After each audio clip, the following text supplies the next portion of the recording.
Hey, good to see you again. This is Matt from Let's Not Be Fools. Today we're going to talk about credit scores, how they are determined, and how you can improve yours. Stay tuned.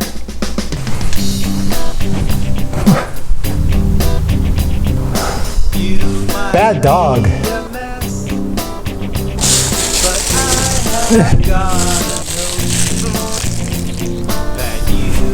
Bad credit score. How'd you do that? Let's take a look at a range of credit scores ranked from excellent down to bad. You'll see that a credit score of 510 is pretty much scraping the bottom of the barrel. Let's talk about credit scores. You likely have several. The two biggest scoring models are from Fair Isaac Corporation, or FICO, I'm sure you've heard of them, and also from VantageScore, which is created by the three credit bureaus, Experian, Equifax, and TransUnion. So here is an illustration of the pie of how your credit score is weighted. You'll see that there's basically 5 different categories. Some are weighted higher than others. You'll see the biggest one is your payment history at 35%. The next is the amount that you owe on your existing accounts. Then there's length of credit history at 15%, new credit at 10%, and then the credit mix at 10%. You'll see that this pie makes up your credit score. So this pie needs all of your attention because it's important that you have a great credit score. So let's look at the first element, the payment history, the section in blue, the biggest part of the pie. It basically is influenced by your on-time payments. So you want to make all of your payments to your credit cards on time, don't be late. I would suggest you set up automatic withdrawals from your bank account, at least at the minimum amount that you would owe on the credit card. You can always increase that on a monthly basis, but with an automatic withdrawal, at least you won't miss a payment. You don't want to do that. So always pay the minimum or more, but always be on time, okay? The second part, the amounts owed. Don't use more than 30% of your available credit. So let's talk about that. Let's talk about the credit utilization ratio. The credit utilization ratio is the amount owed divided by the amount available. Let's say you have $10,000 worth of available credit funds to you, and you owe $2,000 against that $10,000 limit. That means your credit utilization ratio is 20%. 20% of all of your credit available to you is being used. And that is probably the upper amount of what you want to have in use at any one time. Anything more than 20% is a bit of a red flag to your credit score. Keep your credit utilization ratio as low as possible. 10% or under is most favorable. 0% is best, of course. Keeping your credit utilization ratio under 10% will improve your credit if you're used to carrying more than that amount, or will at least maintain your favorable credit score if you keep your amount under that for a long period of time.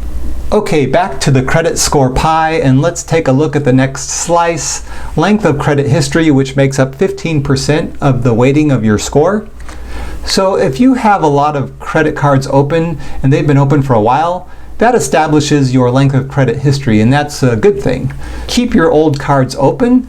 If you can keep them open and not use them, that's great. You will still have that credit available to you, which increases the amount of credit available to you, which actually reduces the amount of your credit utilization ratio on the amount that you actually use. The next slice is new credit.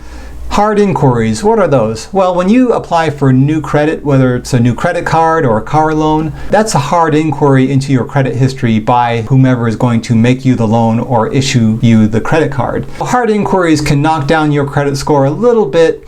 It's not a lasting thing, it doesn't last forever. 1 or 2 hard inquiries may lower your credit score by a few points, but they're not going to hurt you overall. If you make a bunch of hard inquiries over a long period of time, that can hurt your score a lot. Watch out for that. And the last slice of the pie is credit mix, which makes up 10% of your credit score weighting. What is your credit mix? Well, basically it just takes a look at how much credit you have and what types. It involves looking at your revolving credit, which includes credit cards or store cards, as well as car loans or any other types of installment loans, such as a car loan. If you have a pretty good mix, then that will help your credit score because they will see, they being the credit card companies and the credit score ranking bureaus, they will see that you know how to maintain a bunch of different types of credit and that you are current and you know how to handle them, and that helps your score as well. So here we are back looking at our list of credit ranges from excellent to bad. Do you know where you are on this chart? If you don't, you should probably find out. And it's pretty easy to do that. But wherever you are, let's find out ways that you can improve it. If you're down here, let's knock you up to here. If you're here, let's knock you up to here. Let's do it.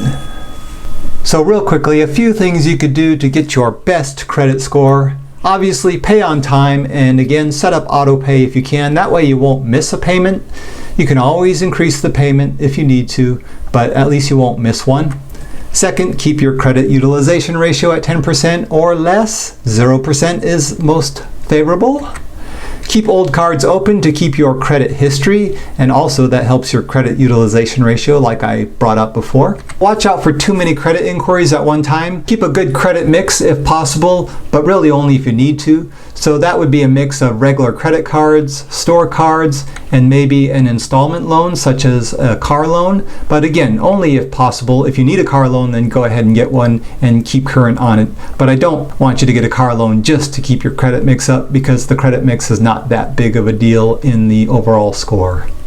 As you can see, your credit score is the result of many factors. All of these items make up the totality of your credit score, but of course, payment history and the amounts owed are the two biggest factors. Those are the ones that you should key in on the most. So always make your payments on time, and always keep your credit utilization ratio as low as possible, no more than 20%.